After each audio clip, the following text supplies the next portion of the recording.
Hello নমস্কার বন্ধুরা, আপনারা কেমন আছেন? আশা করি আপনারা প্রত্যেকে ভালো আছেন। তো দেখুন বন্ধুরা, এই যে যা গরম পড়েছে, গরমে পাতলা আমি একটা ঝোল রেসিপি শেয়ার করবো আপনাদের সাথে। বাটা মাছের ঝোল। তো দেখুন, বাটা মাছগুলো আমি খুব সুন্দরভাবে পরিষ্কার করে ধুয়ে জল ঝরিয়ে রেখেছি। আর তার সাথে লাগছে বন্ধুরা বেগুনটা, যে দেখুন করে রেখেছি বেগুন আলু দিয়ে বাটা মাছের ঝোল করবো। তো কি লাগছে, বেশি কিচ্ছু না বন্ধুরা। এখানে দিয়েছি কালো সর্ষে, দুটো মতো শুকনো লঙ্কা, পাকা লঙ্কাগুলো কাঁচা, সেই কাঁচা লাল যে লঙ্কাগুলো সেগুলো দিয়ে বেটে রেখেছি। আর তার সাথে এখানে লাগছে বন্ধুরা, এখানে দিয়েছি পোস্ত, দিয়েছি জিরে, আর আদা বাটা রেখেছি, আর চেরা কাঁচা লঙ্কা, নুন, হলুদ। তো দেখুন বন্ধুরা, প্রথমে আমি কড়াইয়ে তেল দিয়ে দিয়েছি। তো তেলটা গরম হয়ে গেছে। তো এখন আমি বন্ধুরা আলুটা ভেজে নেব।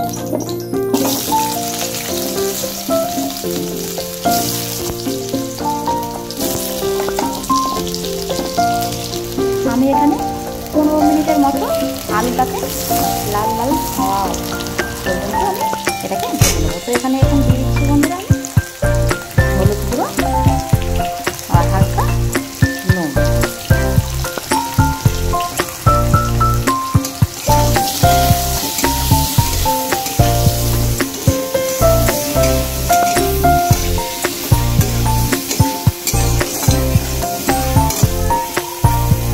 আর একদম বন্ধুরা আমি তেল একদম বেশি দিইনি, আমি একদম তেল কম দিয়ে ভাজছি।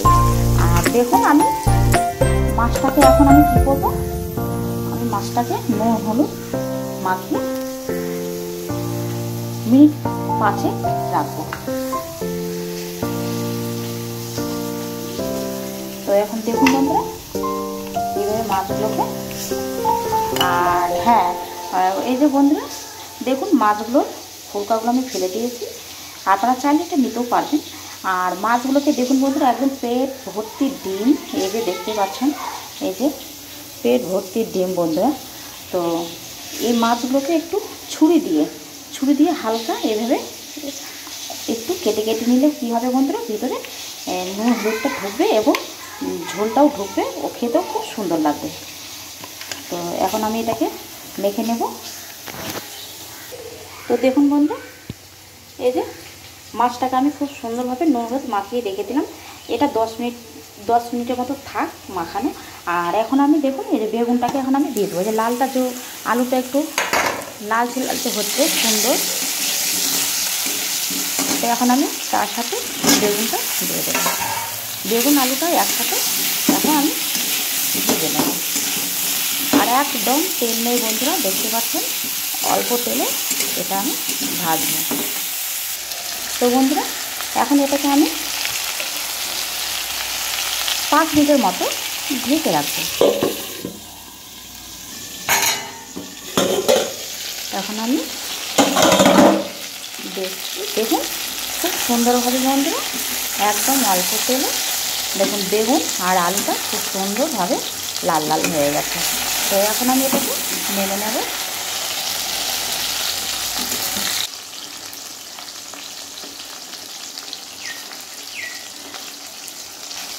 তো এখন দেখুন বন্ধুরা, এখন আমি এক পিসে করে মাছগুলোকে আমি উল্টে দেব।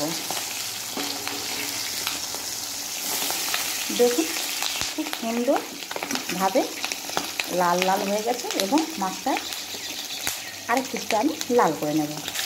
তো দেখুন বন্ধুরা, মাছটা খুব সুন্দরভাবে, বেশি কড়াও হয়নি বন্ধুরা, আবার দেখুন লাল হয়ে গেছে। তো দেখুন দু পিসটা খুব সুন্দর, দুটো পেটে ডিম আছে। দেখুন ডিম থাকলে বন্ধুরা, এই যে দেখুন শক্ত হয়ে গেছে আর খুব সুন্দর লাল হয়ে গেছে। এখন আমি এটাকে তুলে নেব। মাছটা আমি তুলে নিয়েছি বন্ধুরা। আর দেখুন মাছটা আমি পরে ভাজলাম এই কারণে বন্ধুরা, মাছের যে তেলটা দিয়েছিলাম সেই তেলে যদি আমি বেগুন আর আলুটা দিই, তাহলে বেগুনে হচ্ছে সম্পূর্ণ তেল চুষে নেবে। তো তো তার জন্য আমি আগে আলু বেগুনটা ভেজে রেখেছি, আর পরে আমি মাছটা ভাজলাম। তো এখন যেটুকু তেল আছে আমি আবারও একটু তেল দিয়ে দেবো।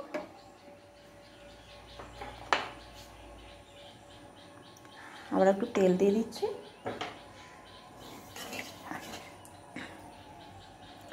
দেওয়ার পরে বন্ধুরা এই যে দেখুন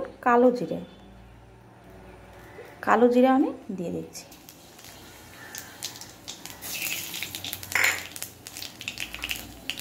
কালো জিরে দেওয়ার পরে বন্ধুরা দিয়ে দেব কাঁচা লঙ্কা চেরা, আর হচ্ছে কাঁচা লঙ্কা দেওয়ার সময় বন্ধুরা দেখবেন কাঁচা লঙ্কাটা ফোটে, তো তখন একটু হালকা নুন দিয়ে দেবেন। নুন দিলে কী হবে বন্ধুরা, এটা টেনে যাবে আর হচ্ছে ফুটবে না। তো দেখুন খুব সুন্দর কাঁচা লঙ্কা ও কালো জিরে সেন্ট বেরিয়ে গেছে। এখন আমি দিয়ে দেবো এর মধ্যে বাটা মশলা, এর মধ্যে পোস্তও আছে বন্ধু।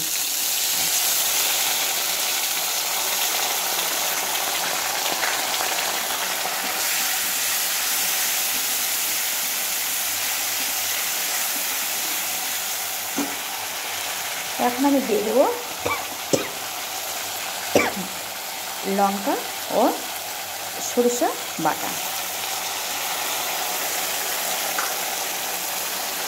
দিয়ে দেবো হলুদ গুঁড়ো 2 চামচের মতো,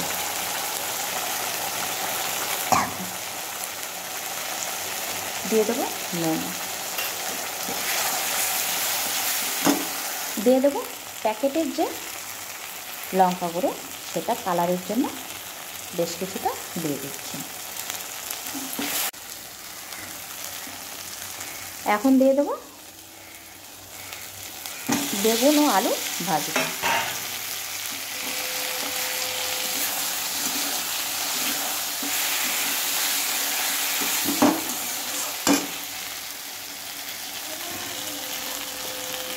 দিয়ে দেবো সামান্য জল,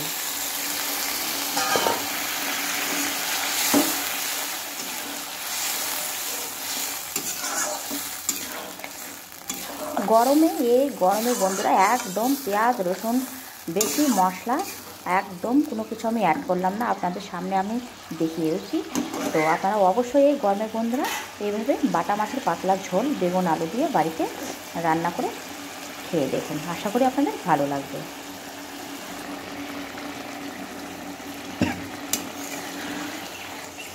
কাঁচা লঙ্কার যে একটা সম্বারা দিলে কাঁচা লঙ্কার যে একটা সেন্ট ফ্লেভার খুব সুন্দর বন্ধুরা। আমি এই গরমে বন্ধুরা আমি শুকনো লঙ্কা দিলাম না, আপনারা চাইলে আপনারা শুকনো লঙ্কাও ব্যবহার করতে পারবেন। তো এখন আমি দিয়ে দেবো জল, ঝোলের জন্য আমি যে জলটা দিচ্ছি সেটা।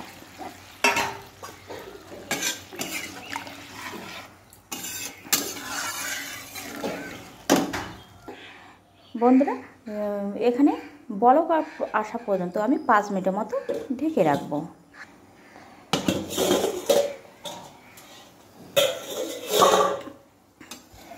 দেখুন বন্ধুরা বলক এসে গেছে, আর আলুটা দেখুন বন্ধুরা একদম গলে গেছে, খুব সুন্দরভাবে সেদ্ধ হয়ে গেছে। তো এখন আমি এখানে মাছগুলো দিয়ে দেবো।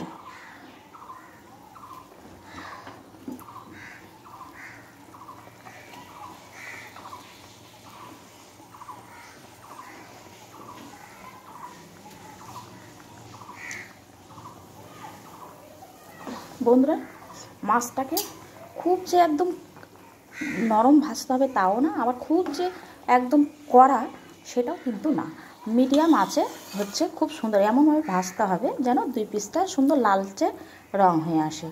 আর দেখুন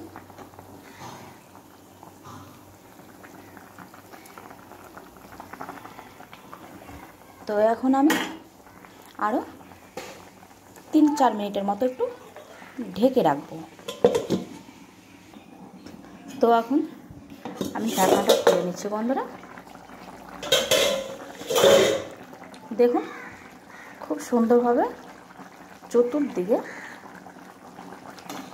ঝোলটা বলক এসে গেছে। আর দেখুন মাছগুলো খুব সুন্দরভাবে নরম হয়ে গেছে। তো এখন আমি বন্ধুরা এটাকে আমি নামিয়ে নেব। তো দেখুন বন্ধুরা, আমার বাটা মাছের পাতলা ঝোল রান্নাটা পুরো কমপ্লিট হয়ে গেছে। বন্ধুরা এই গরমে আপনারা অবশ্যই এই রান্নাটা বাড়িতে বানিয়ে খেয়ে দেখুন। একবারে ঘরোয়াভাবে বন্ধুরা, আমি কোনো কিছু বাইরের সেরকম জিনিস দিইনি বন্ধুরা, একদম ঘরে যেগুলো প্রত্যেকেরই থাকে বন্ধুরা, সেই সব জিনিস দিয়ে কিন্তু আমি আপনাদের সামনে এই রেসিপিটা আজকে শেয়ার করলাম। তো দেখুন বন্ধুরা, বেগুন আলু ও বাটা মাছের ঝোলটা খুব সুন্দর হয়েছে। তো আজকের মতো বন্ধুরা টাটা। আপনারা অবশ্যই লাইক কমেন্ট শেয়ার ও সাবস্ক্রাইব করতে ভুলবেন না। আর আমি আবারও আপনাদের সামনে নতুন নতুন ভিডিও নিয়ে আসার চেষ্টা করব। তো আজকের মতো বন্ধুরা টাটা।